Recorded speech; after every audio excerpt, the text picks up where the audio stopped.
దేవునికి స్తోత్రము.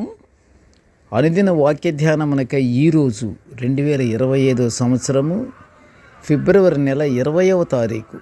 ఈరోజు ధ్యాన వాక్యము పరిశుద్ధ గ్రంథము నుండి కీర్తనల గ్రంథము 145వ సంకీర్తన 19వ వచనాన్ని మనం ధ్యానించుకుందాము. తన యందు భయభక్తులు గల వారి కోరిక ఆయన నెరవేర్చును, వారి మొర ఆలకించి వారిని రక్షించును. ప్రియ దేవుని బిడ్డలారా, ఈరోజు ధ్యాన వాక్యము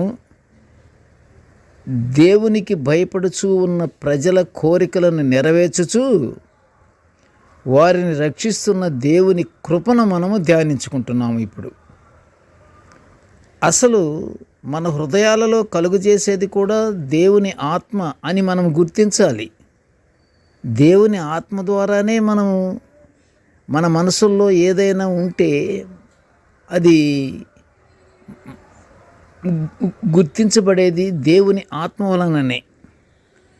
ఆ విధంగా దేవుడు మన మొరలను ఆలకించి మనలను రక్షించేది కూడా దేవుని యందు మన భయభక్తులే మూలమని మనము గుర్తించాలి. రక్షించాలి, మమ్మల్ని కాపాడాలి అనేది మన కోరిక.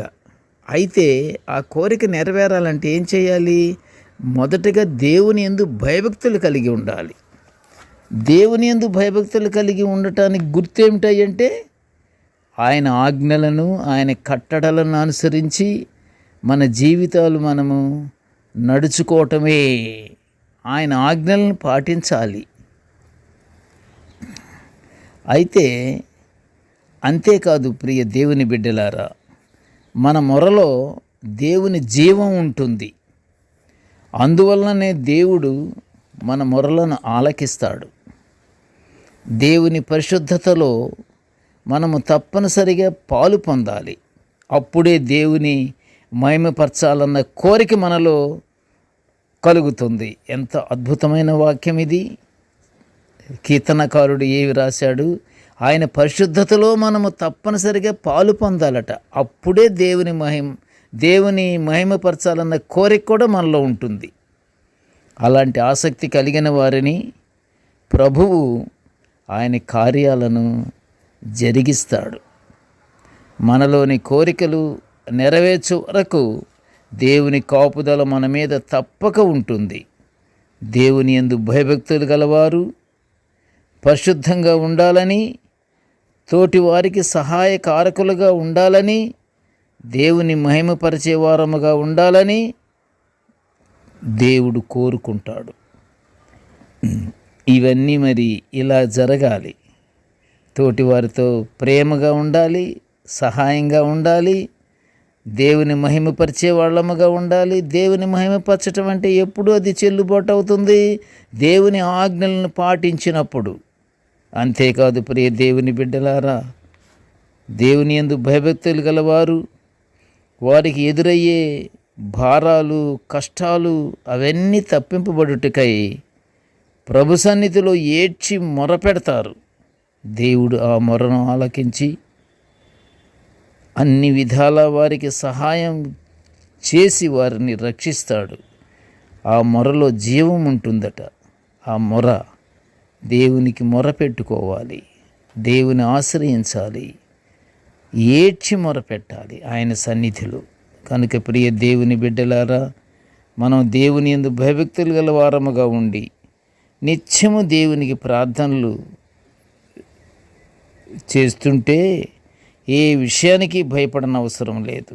ఈ ప్రకారంగా మనం దేవునికి మొరపెట్టుకుంటూ నిత్య ప్రార్థనలతో ఆయనకి నమ్మకమైనటువంటి విశ్వాసము కలిగినటువంటి బిడ్డలముగా ఉండి దేవుని నుండి మనం రక్షింపబడతాము. ప్రార్థన చేసుకుందాము.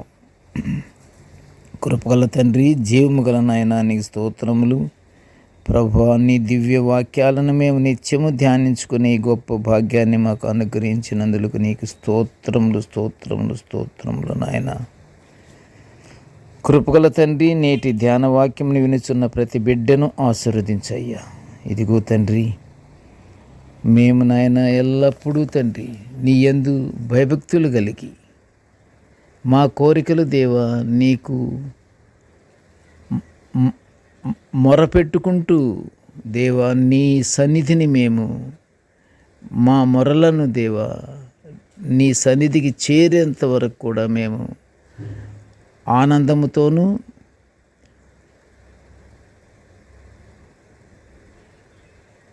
మనము ఎల్లప్పుడూ జ్ఞానము కలిగి దేవుని జ్ఞానాన్ని కలిగి మనము దేవునికి ప్రార్థించినట్లయితే ఆయన రక్షణ మనకి తప్పకుండా అనుగ్రహిస్తాడు.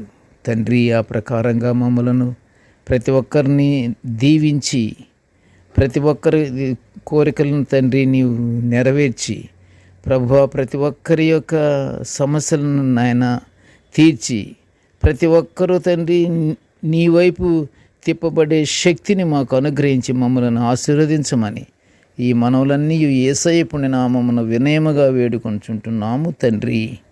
ఆమెన్. దేవుడు మనలందరినీ బహుగా దీవించుగాక.